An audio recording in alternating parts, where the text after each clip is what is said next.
Coming from these Philly streets, walking to my own beat, telling noisemakers I won't compete, cause I know I'm gonna be a beast. I go hard for what I want, I go hard for what I need. Travel. Good evening, good evening, good evening, everyone. Good evening, good evening.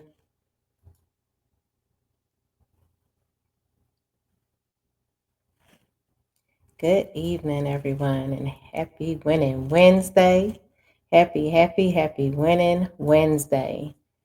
If you are on here right now, go ahead and put in where you're tuning in from.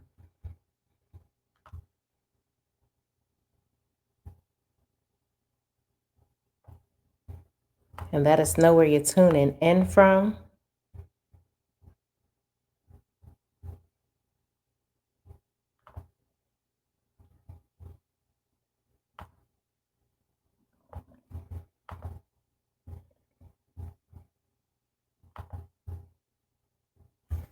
Okay. All right, everyone. Welcome, everyone. Today's episode of the Face Behind the Brand podcast. I am Denise Murray, and I am excited to introduce a very special guest today. Michelle Petties is a writer and a food story coach, and her journey is nothing short of inspiring. After spending years in the high pressure, fast paced world of media, working with major names like Radio One, Disney, ABC, NPR, PBS, Michelle reached a point where the stress of her corporate career began to take a serious toll of her physical and mental health. But there's an incredible part of her story. Once tipping the scale at over 260 pounds, Michelle has battled with obesity, losing and regaining over the years. Yet, through it all, she discovered a transformative secret that changed her life, her story. Michelle now teaches others how to uncover their own food truths, which ultimately leads to powerful life truths. She is sought after speaker, sharing her journey of healing, hope, and transformation with organizations of all sizes. She's also a best selling author of Leaving Large, the stories of a food addict, which was an inspirational category winner in the 2022 Memoir Prize for Books. So I want y'all all to give it up for Michelle Petties. Hello, Hey, Michelle. Denise. Thank you so much for being here today. I can't wait to dive into the incredible journey with you. Oh, thank you so much for having me here on Winning Wednesday. I love that. Love it, love it, love it. Yes. So, Miss Michelle, let me just get a little bit, not talking about what we're going to dive into, but let's just hear a little bit about you, about your, like, just some personal things that you can just kind of give us about the beginning before you became where everything is today. Oh, okay. The Michelle before the Michelle. All right. Right.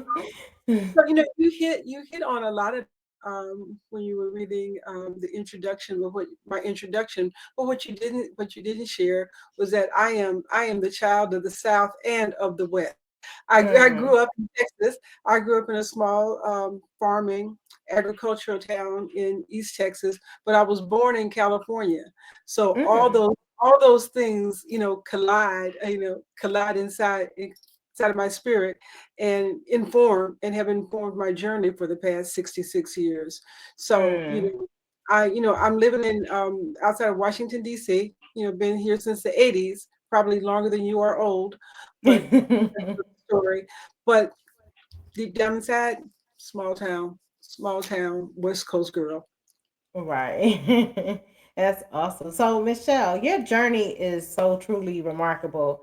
Can you start by telling us what it is like for you to work in the fast-paced media world and how the environment impact both you health and mindset? Yeah, sure. I love that question. It's a really good question. But I will tell you this.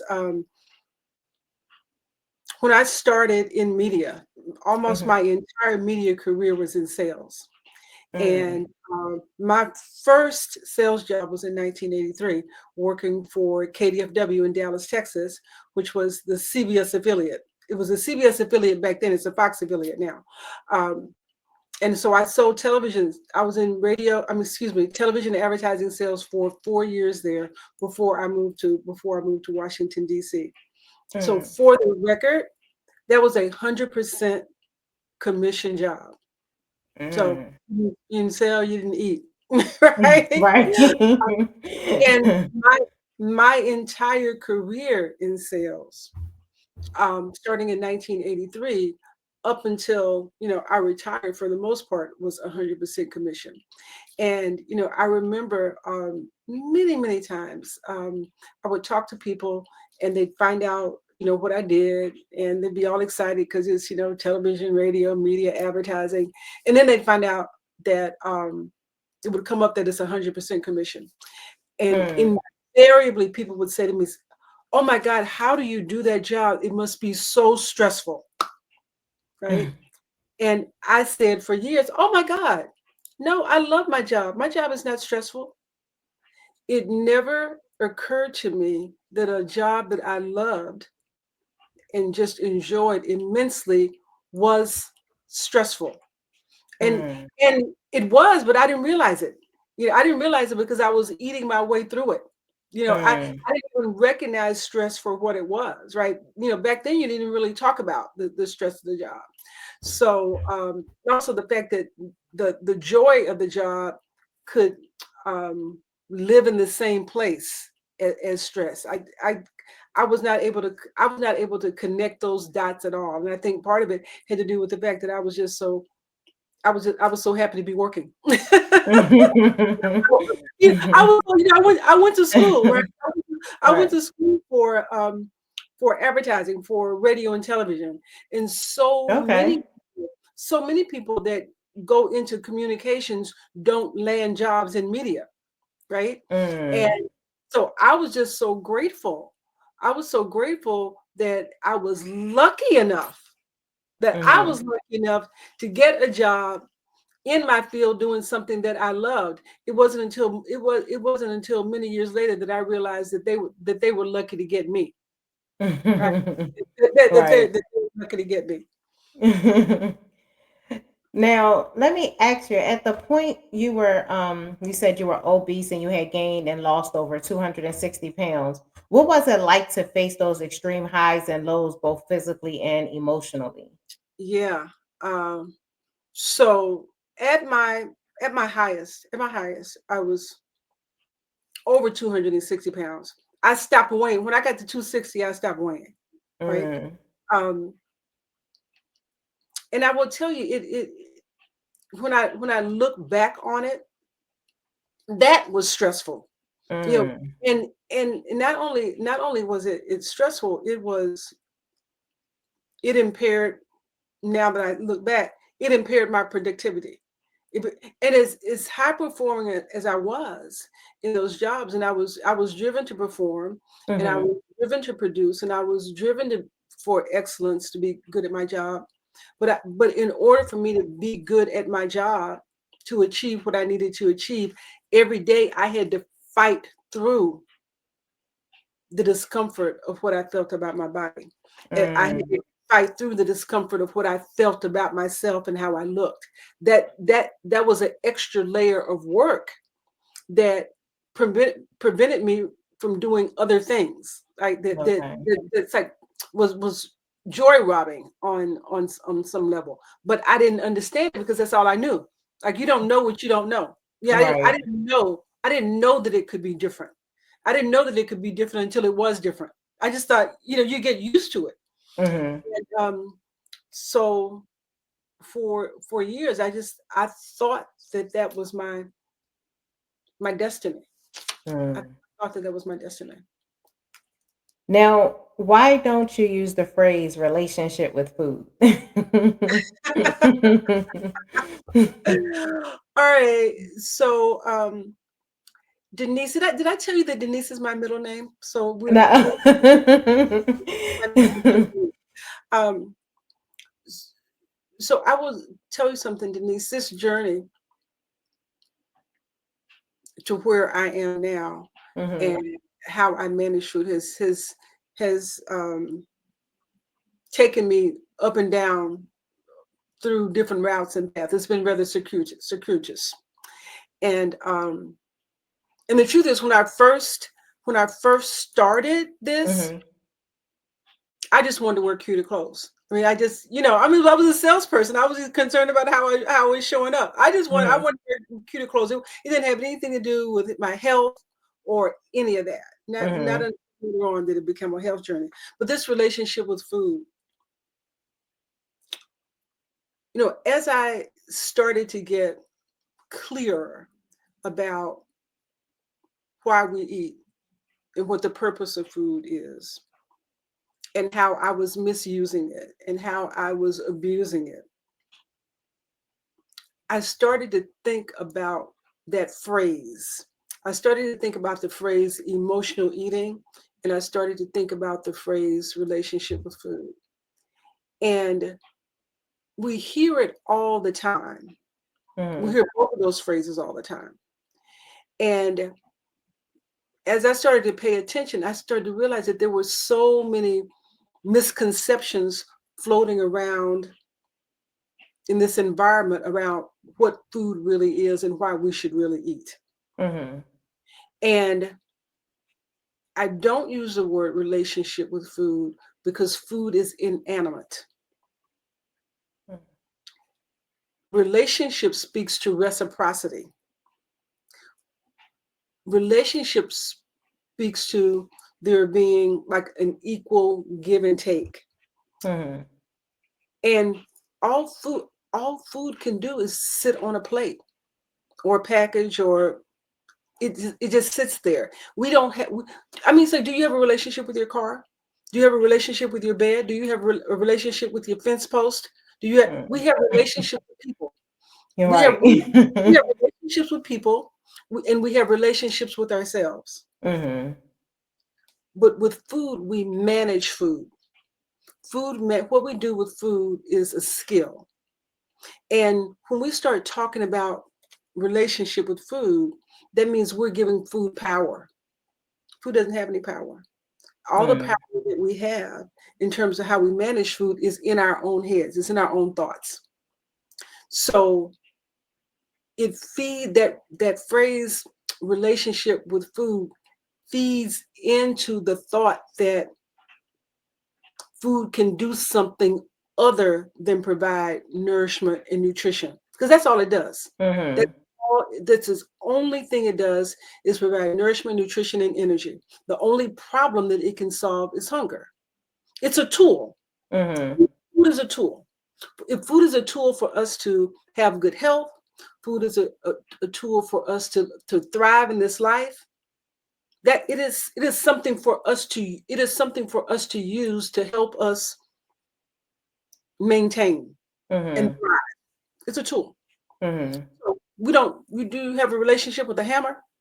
I mean, who says that? Yeah. Right. Carpenters don't say my relationship with my hammer, or Right. you don't, because it's something for us to use to elevate.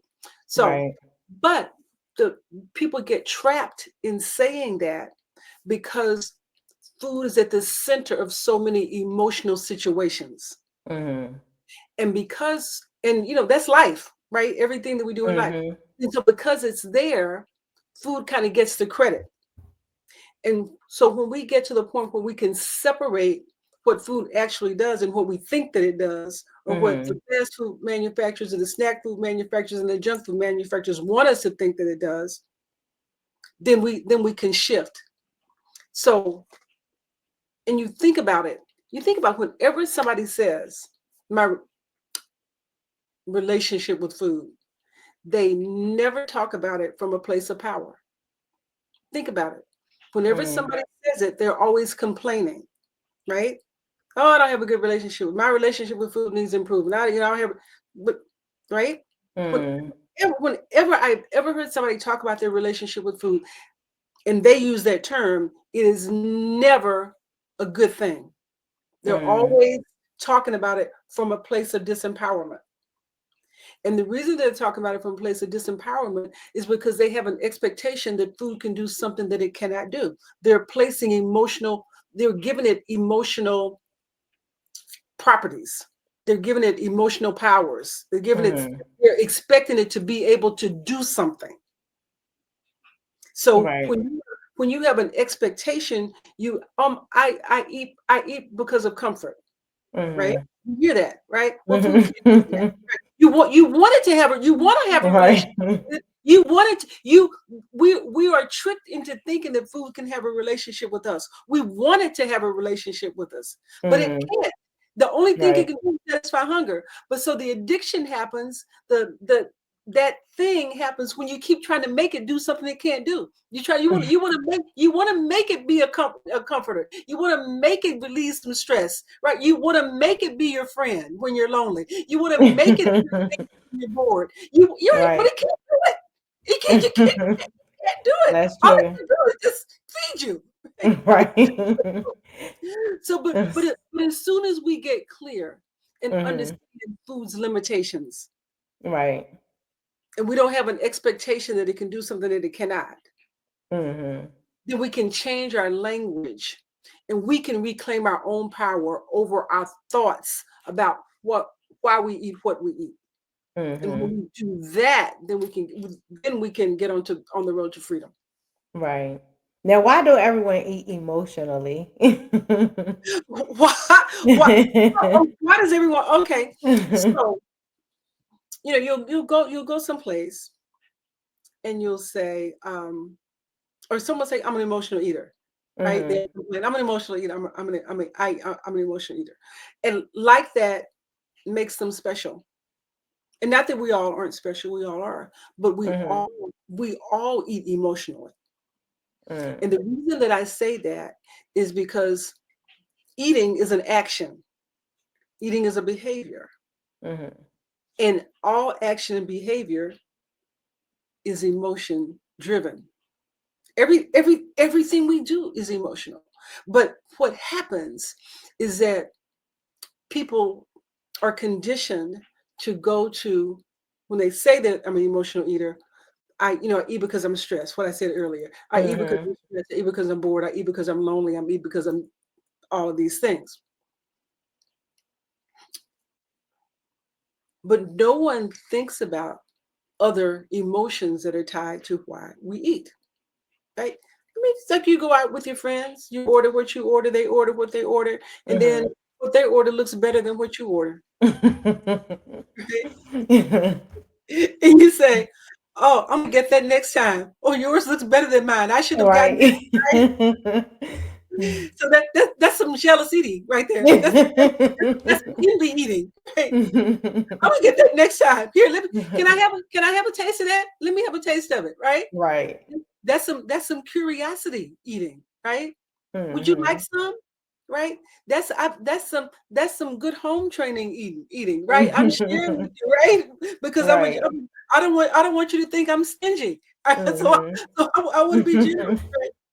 But that all aside, even the people that say I'm not an emotional eater, they are. Mm-hmm. Mm-hmm. Like I said, because it is an action. And even if you're eating because you want to nourish your body and you're real clear Mm-hmm. about that, that's still based on an emotion. Because Mm-hmm. here's the thing: what will happen? What will happen if we don't eat? Right. What, what'll happen? Mm-hmm. What'll happen if we don't eat? So you could really starve if you don't have no food. You'll starve. And what will happen when you starve? And what will happen if you starve? Be sick. You'll get sick. And what will happen if you get Mhm. sick and get untreated? Mhm.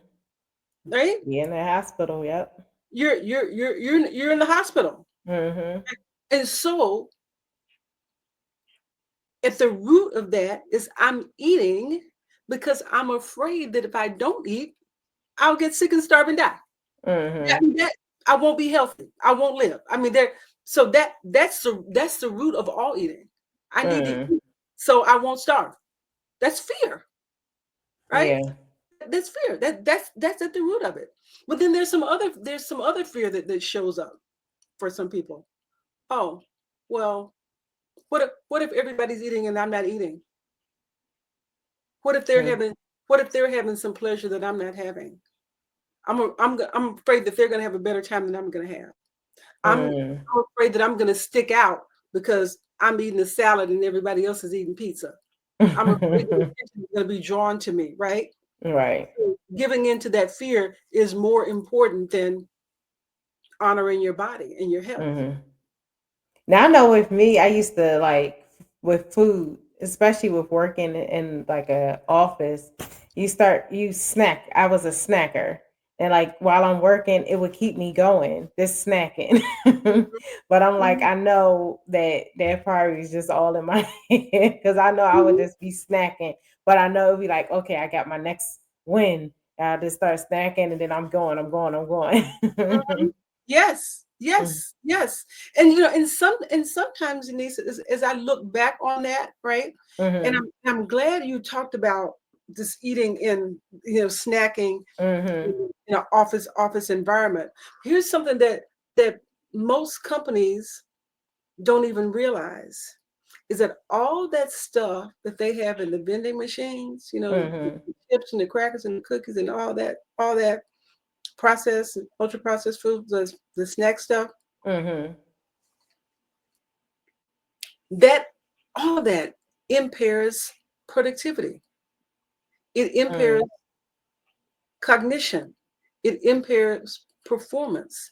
It impairs proficiency because the processed foods, our brains don't even acknowledge it as food. They just acknowledge it as a foreign substance. They don't and there's something that different that happens in the way the body reacts to a baked potato and potato chips. It's not the same thing. You're mm, right. It's not, one is food, one is not. mhm, One is food, one is nutritious, and one is not. And so mhm, our bodies crave nutrition. And so when our bodies are trying to deal with these foreign substances, right? All the mhm, sugar, all the processed flour, the salt, all the preservatives, and the stuff that we don't even know what's in it, it's taking away from our body's natural ability to perform at a higher level. And there's mm, research out there that shows that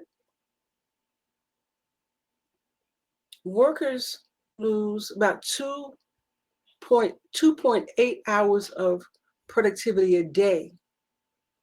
2.8 hours of productivity a day because of reduced cognition behind what they eat, mm, because of brain fog, right? Of not being able to function, lost productivity because of the food. That's 2.8 hours a week.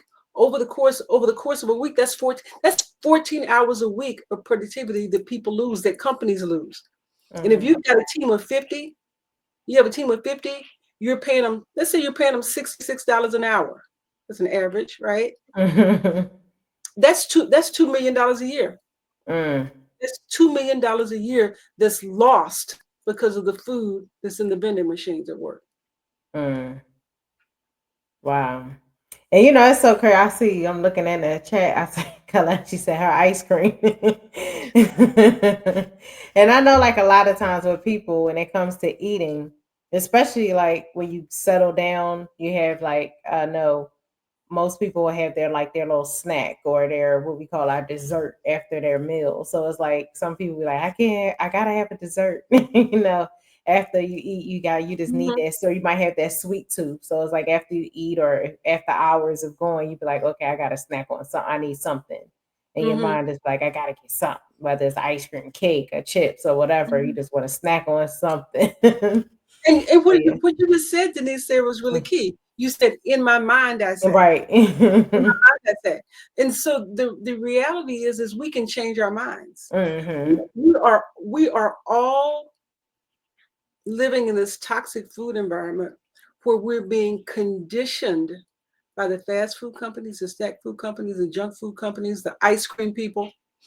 Right? We're all, we're all being conditioned to believe that we have to have it. Mm. All the messaging, all the advertising connects it to pleasurable and fun things. So Mhm.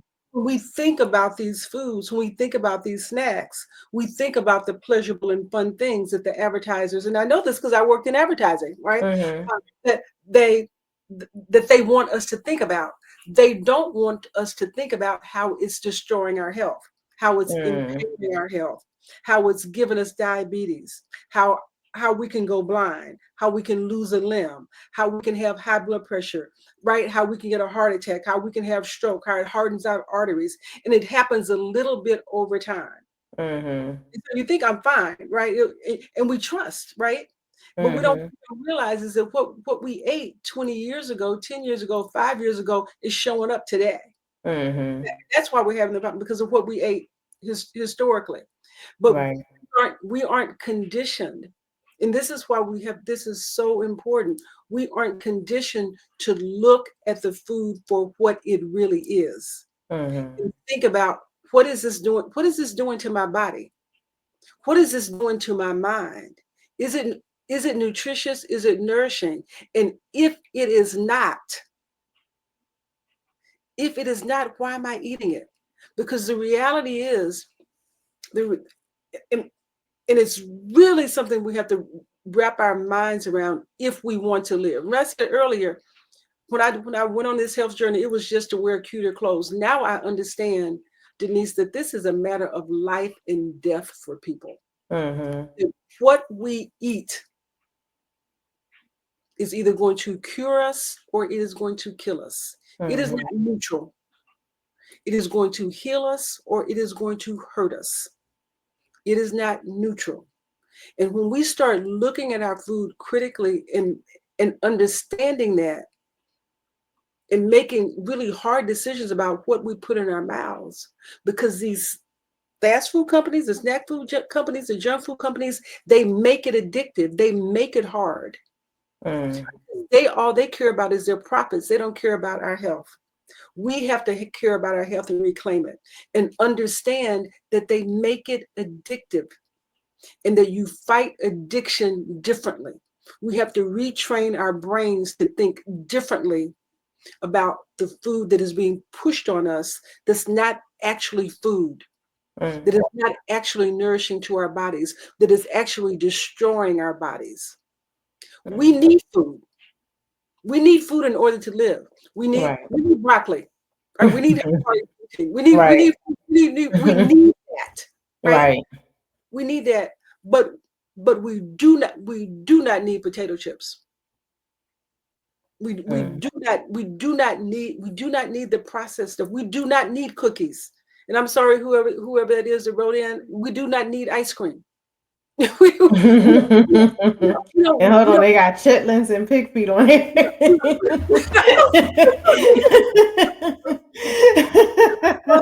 we, don't, we don't we don't we don't need that to live. We don't need it to live. Right. Now, So in your memoir, Leaving Large, you talk about your personal struggles with your food addiction. What did you learn about yourself during your writing process, and what message do you hope you're conveyed to the readers? yeah. All right. So man, I learned how much time do you have? I learned so much about myself. But I will say this, like the biggest thing that I learned is that we are always on journey. And it really did help me understand that we're always in process. And that this, as much as this is about, we think it's about food and it's about what we eat, this is about Mhm. self-discovery. This is about learning how to live to our highest and truest in our best intention, not just around food, but just in everything. That is all connected.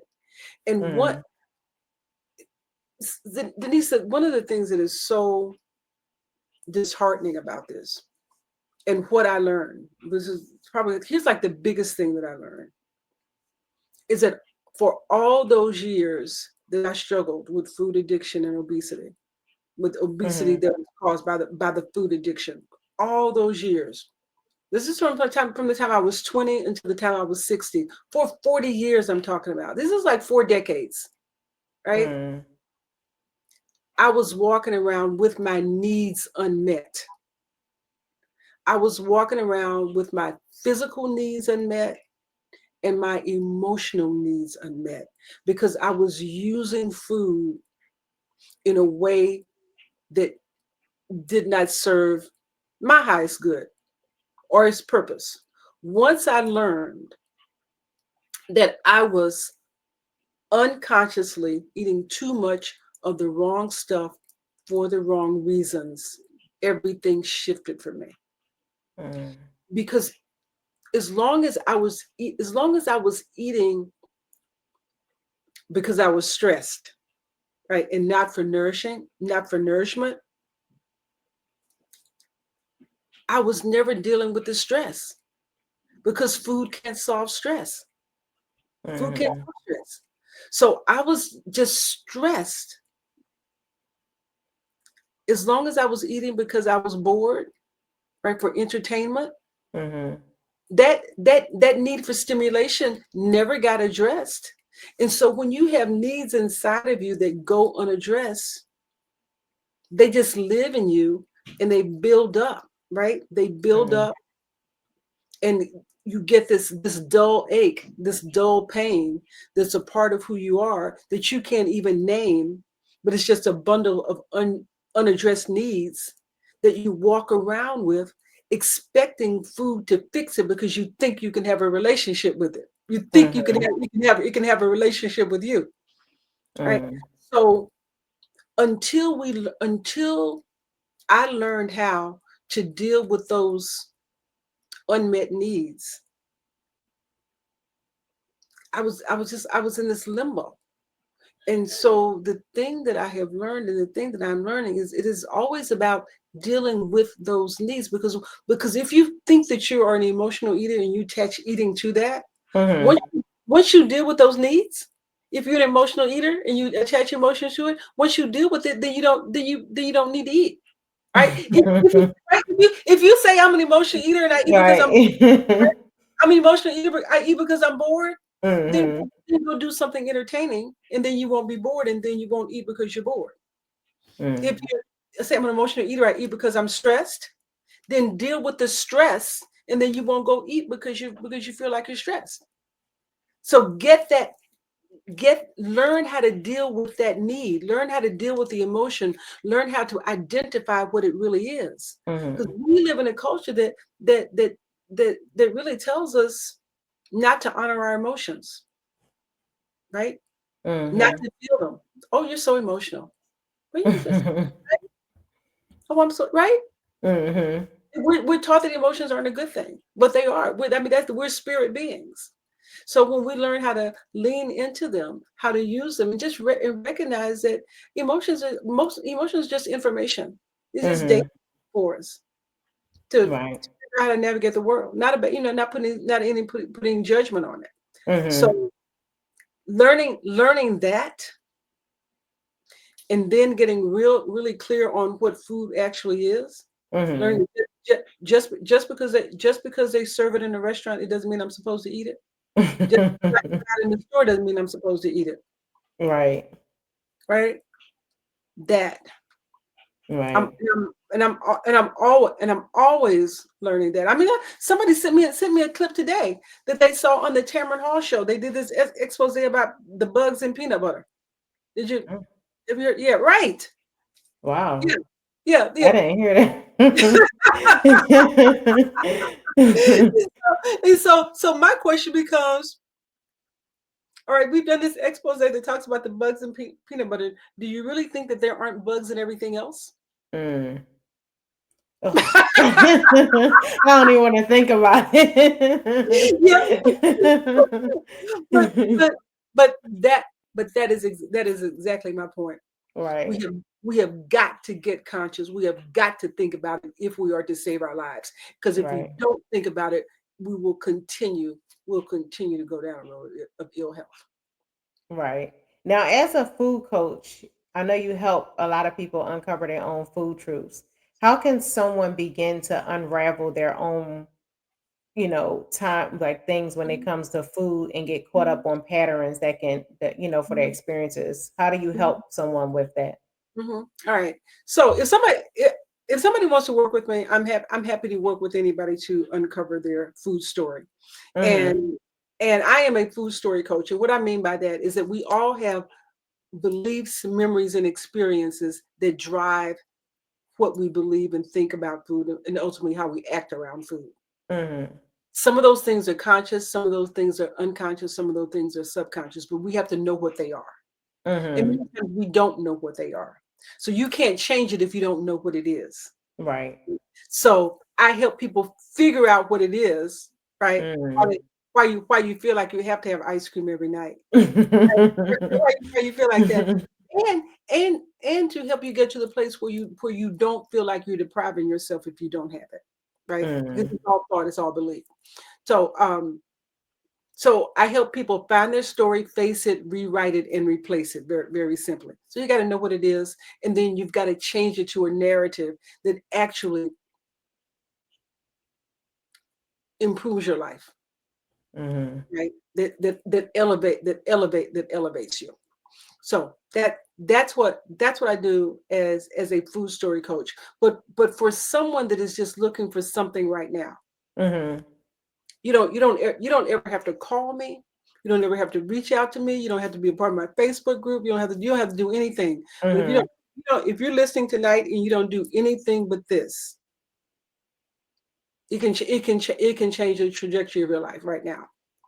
Before everything you eat, before everything you put in your mouth, I want to give you a couple of questions to always ask yourself, to give yourself pause, right? Mhm. The first thing you want to say, is this really food? Right? Because everything that we have been taught, this food is not all food. Is it really food? Start to question everything you put in your mouth. Mhm. Question everything. The second is question why you're eating. Why am I eating this right now? Am I really hungry? Am I hungry? Am I lonely? Am I tired? Am I hungry or am I something else? That though is this food? Am I hungry or am I something else? Why this food now? Why this particular food now? What is it about this food?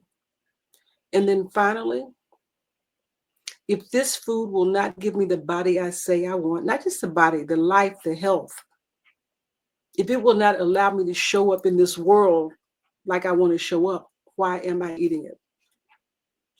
Those 4 questions. Mhm. Just start asking yourself those questions. That last question, if this food will not give me the body, the life, the health I say I want, that means first of all, you have to decide what kind of life you want to have.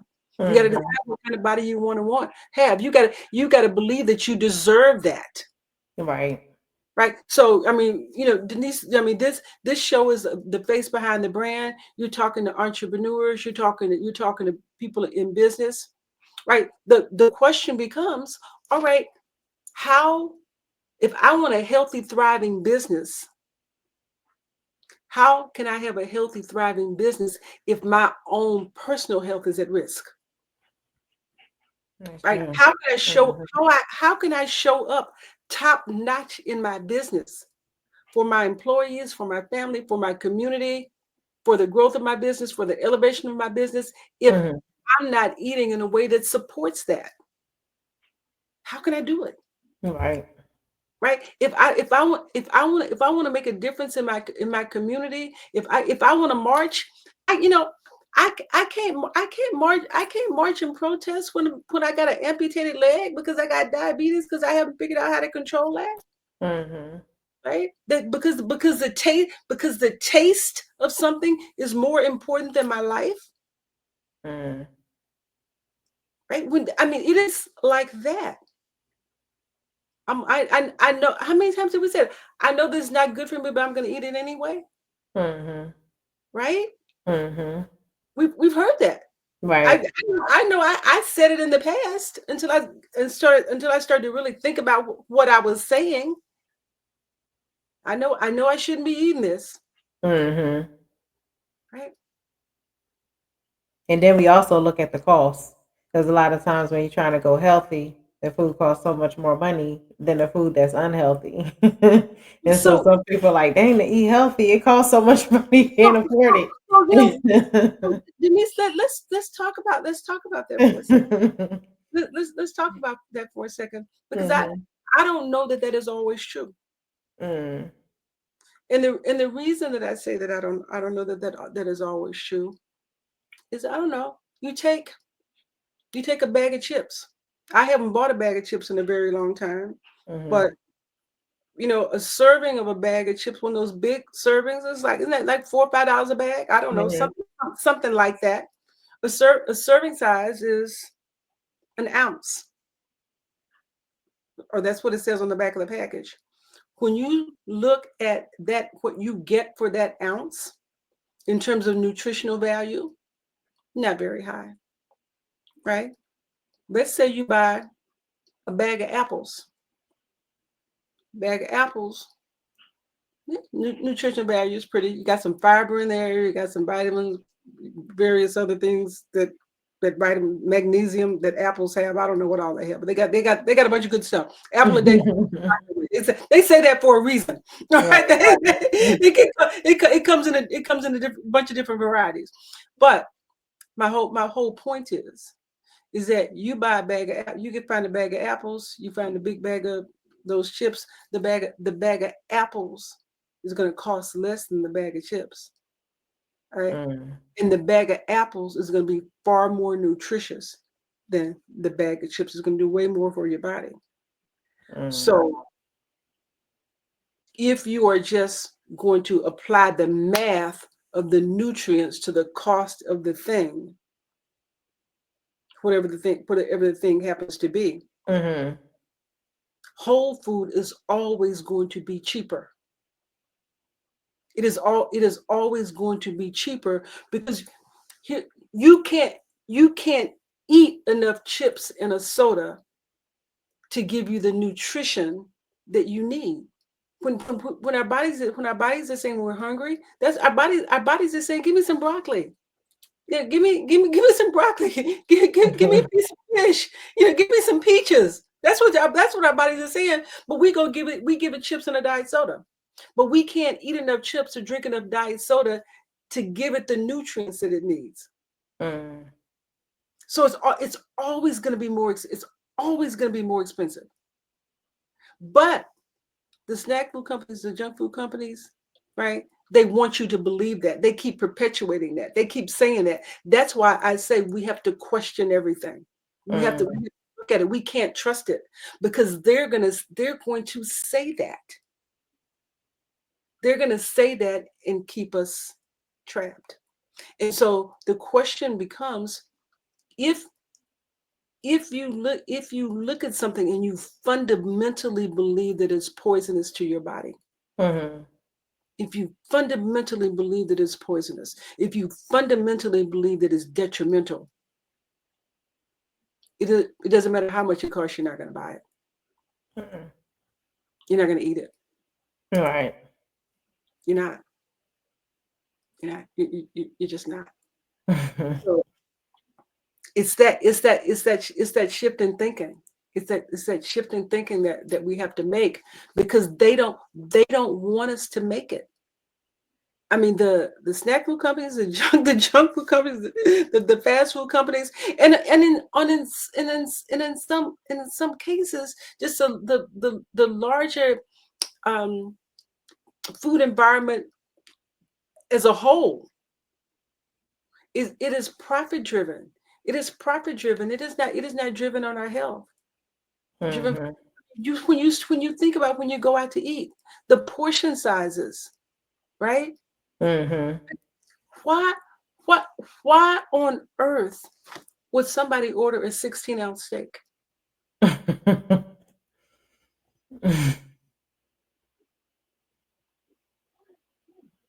Yeah. It's about selling the thing. Mhm. It's a why on earth would there be such a thing as an all you can eat buffet? Why? Why did why does that exist? Yeah. But you think about, I guess, like you said, it's just all about getting that money. It's all about the profits. Right. Um, And because and I we I'm and eating we have yellow rice, to spinach, and steamed chicken. and we have to be all about our health. I mean, Right. they can be all about their profits, but we have to Be flip about our health. the script and be about our lives. Hmm. Yeah. Now, I Yeah. know you also achieved so much, being named the inspiration category winner in the 2022 Memoir Prize for books. What's next for you? Oh wow. Oh, I am Denise, I am so happy to be on this ride. I am so excited to be doing this work and knowing that I have an opportunity to help people save their lives. I mean, Mhm, it has become a mission for me. But what's next for me? What's next for me is another book. Um, I have had people, who knows if this is going to happen, but people talk to you all the time about mhm, turning the current book into a production, right? Some mm, sort of theatrical production. So we'll mhm, see where that goes. I have another guide that I've just released. So I'm doing workshops.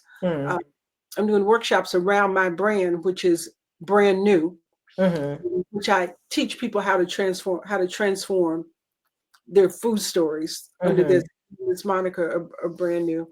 So there's so much on the horizon. I'm launching online retreats around this brand new theme to support people in their transformation, which I'm very, very happy about, mm, and pushing out the theme of mind over meals. mm, My and that that's the work. That mhm, that's the work where we really get to the point that this is so incorporated into our thinking mhm. that we're eating to protect ourselves. We eat to protect ourselves and not for pleasure. Right. Because this is a world that wants us to eat for pleasure, and that Mm, pleasure is destroying our health. So the more writing I can do, the more people that interview you do, right? Right. The more that can happen.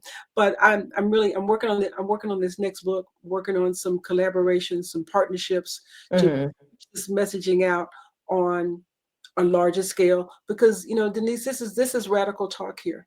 This is mm, this is counter. This is counter to what people really want to hear on a whole scale. What people really right. want to believe. Nobody really wants to believe, and I can understand it.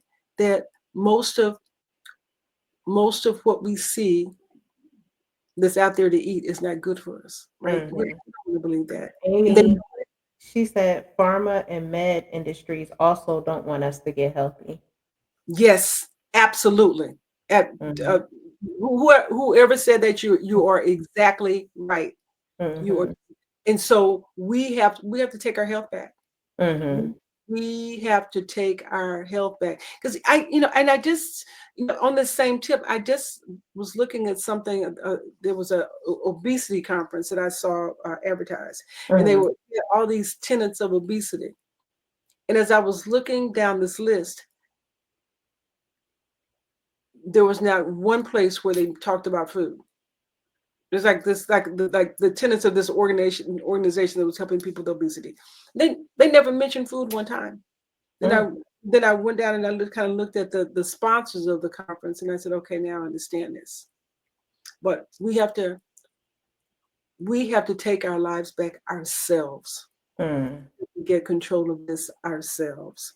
Um, if we're to live, I mean, if we're to Right. thrive, we have got to do the research ourselves. We've got to do it, because this toxic food environment. You think about it. Go to the grocery store. Go to the grocery store and you look down the aisles. You'll see an aisle. Don't go to the grocery store. You'll see an aisle that says health food. You ever see Mhm. You know, okay. Well, if those 2 hours are health food, what's everything else in the store?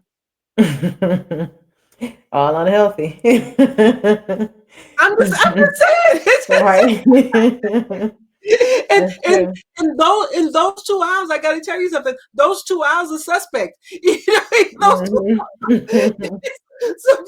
so so we it's like we just can't think to just because something is in a green package and it says a good source of something or it says healthy and good for you on the front of the package that it actually is. Because Mhm. they will lie. That's so So we true. have to accept that they will lie. So we turn around and read it and ask yourself, why would I eat something that I can't pronounce? I'm not even ordering something I can't pronounce. What? Well, if I can't pronounce it, if I can Right, pronounce it, I for sure don't know what it right. is. Like, can I have this right? And you just looking crazy. But Right, this work is about consciousness. This right. work this work is about awareness. And it started when I wrote my book, Leaving Large: The Stories of a Food Addict. And if Mhm, somebody is interested in getting it, I mean, it's available.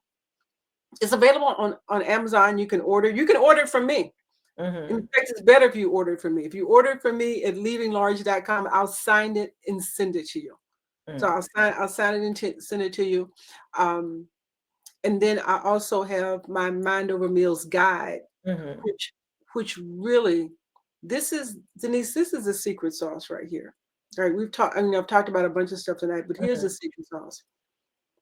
And what they really, what the there's a $93 billion weight loss industry that's built on the fact that they expect people to get it wrong, that mm, people are going to stay trapped in behavior, that they're going to stay trapped in how much can I eat, what can I have, and how much can I work out. And I'm not saying that those things aren't important. You have to do them. But before you can do that, you have got to do the mindset work, the mm, belief system work, the thought work. It is that work that allows us to be able to do the eating right, the working out. You've got to do the mental work. And they don't teach people how to do that, because once you learn how to change your mind, control your thoughts, then you can control your eating. Right? When you can control your thoughts, then you can stick to the plan. When you can control your thoughts, then you can have the surgery and not gain the weight back. When you can control the thoughts, then the medication can be more effective. You mm, don't you can use the medication as a tool to get started and then get off of it, because you learn how to control your thoughts. And here's how you do it. And people are resistant to it because it's so new, mm, because it's not pushed out there. They don't want you to know about it. But if you really lean into the visualization techniques, and I teach them in my training, you lean into, I call it being vamping, vamp. mm, You lean into the visualizations, that starts to change your brain. You lean into the affirmations, that starts to change your brain. You lean into the meditation, that is exercise for the brain. This is all brain work. This is all alone work. Then you do the writing, what I call prescriptive writings, not journaling. This is like journaling on steroids. This is like super writing. mhm, You do those four things, it allows you to start taking your brain back so that you don't have desire for the foods, the processed food, the snack food, the junk food that will ultimately send your health into decline. That's the biggest issue, is that people are driven by desire for the pleasure that these foods offer, that the advertising companies keep promoting. mhm. And when you learn how to protect yourself against that by reclaiming your brain and creating a stronger desire for that which is healthy, that's how you win. That's how weight loss doesn't have to be such a battle. It doesn't have to be a fight. It doesn't have to be a struggle. Mhm. You're always, upset because you're Right. mad.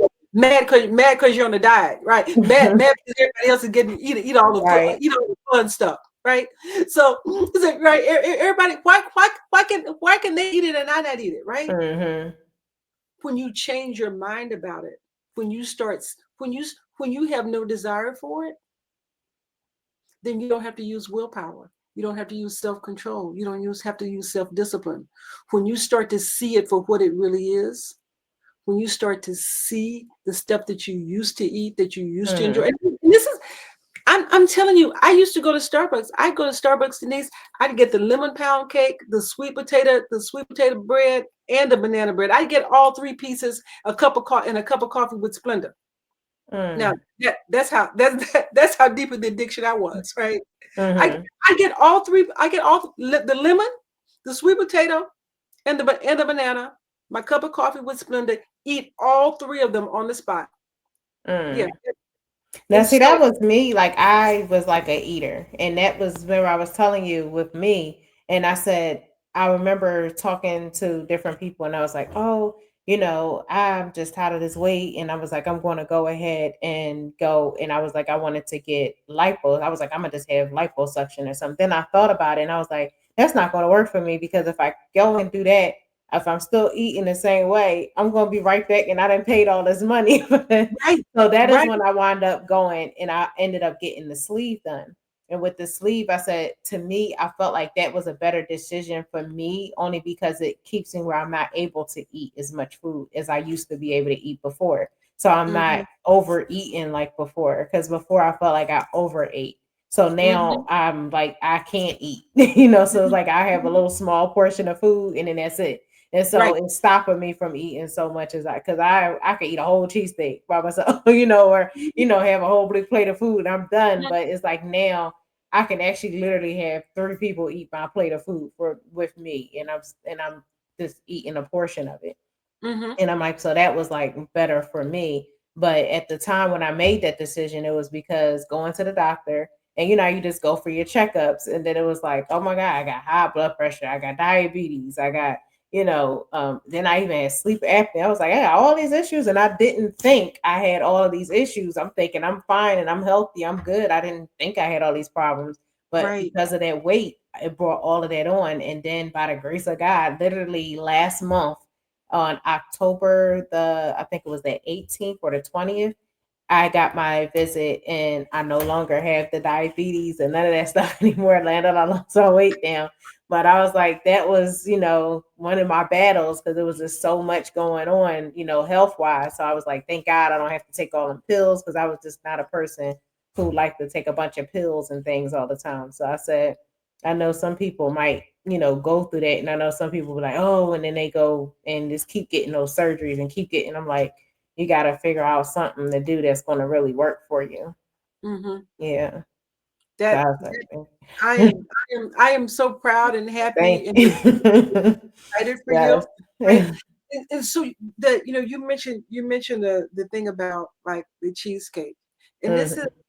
this is the thing that I just want people to know and understand is that, yeah, I mean, a whole cheesecake, a whole box of Girl Scout cookies, a whole sweet potato pie, all that Mhm. whole. But it is because they make it addictive. Mhm. That's why you can eat, or you get the big thing of chips, right? It's because they design it to be addictive. The company Mhm. want it to be addictive, and then people start feeling bad because they don't have any. They say they don't have any willpower, or self control, or self discipline, and it's not that. It's that the companies have intentionally made it so you can't stop by adding the sugar, by adding the salt, by adding the fat, by adding the preservatives, by adding the stuff in it that we can't even pronounce, Mhm. that hijacks our taste buds, hijacks our brains, makes our brain addictive, and Mhm. we can't stop because it's addiction. So for anybody that's watching it and they're feeling that, just know it's not your fault. It Mhm. is not your fault. It is this toxic food environment that is programming us, that wants us to keep in this addictive state, so that we can be controlled. Right. Okay. Now, what lesson or message would you like for the audience to walk away with? Now, Now, start now. Mm. Start. It's not too late. Right. Amy said addiction is not our fault. It is That's not. It mm-hmm. is not your fault. Right. Mm-hmm. Start now. It's not your fault. Just reach out to me. That's what I Mm-hmm. want somebody. That's what I want you to do. Reach out to Right. me. Come to my Mind Over Meals retreat that I'm having in December. It's online, so wherever you are, you can jump on online. Mm-hmm. December 10th through December 17th. I'll walk you through all the steps. I give you everything you need to know to get your life back. Yes, and I also put the links to everything for you as well that they can reach you at as well. So anybody who need the assistance with the meals or the book or anything, all her information will be listed there. So I am so excited. Thank you so much for coming on. I appreciate you so much. I have all your links added on, and I just want to say thank you again for coming on and talking to us about this. Because again, this is something that so many people battle with when it comes to weight. That's why you see so many people having different surgeries and stuff now. Now it's Mhm. becoming so popular to have surgeries these days. And it's just because of people want to have the nice shapes. But it's like, okay, you want to have the nice shapes, but if you're still eating the same way, you're gonna be right back in the same Right, place. right, So it's right. like, don't keep spending all that money and then turn around and you right back in the same situation. So, you gotta put it together. So this is really good. So So that yeah, thank you for the platform. I you're mean, welcome. this is good work. This is good work, Thank and you. and thank you for having this show now, Right, because people watching now can get protected for the holidays that are coming up. Don't wait right. till the new year. Start now. Mhm. Start now, and just never give up. Never Right. give up, because good health is your good health is your birthright. Good health is Exactly. Exactly. So again, Miss Petties, thank you so much for coming on. And if any of you came on late and did not get to see everything, no worries. You can watch the full episode on YouTube. So remember to like and subscribe to my YouTube channel, which is UBE LLC TV, and that's UBE LLC TV. So don't miss out on your weekly tips or how you can level up and just get some inspiration or motivation along the way. And remember, whatever you want to do, it's possible. As you see on my shirt, it is possible as long as you're being your authentic self and being passionate about it. Now, also, I want y'all to see with the shirts, I am going to be soon pulling this out there where I'm going to be having these shirts coming out. Now, for every shirt that I sell, I am going to be putting a portion to that to help a person that's in high school, a senior in high school, either two things we're going to be putting towards. It's going to probably go towards two or three, however much money we can get up together. It's going to help them with either a scholarship towards college if they're going to school for business, or it's going to be finances to help them with getting their business started if they're going straight into entrepreneurship. So this will be out here soon. So just stay tuned for that. And again, I want to thank everybody for coming on. And again, as always, happy Winning Wednesday. And remember, like I say all the time, it is possible. Have a good night, everyone, and happy Winning Wednesday. And see you next week.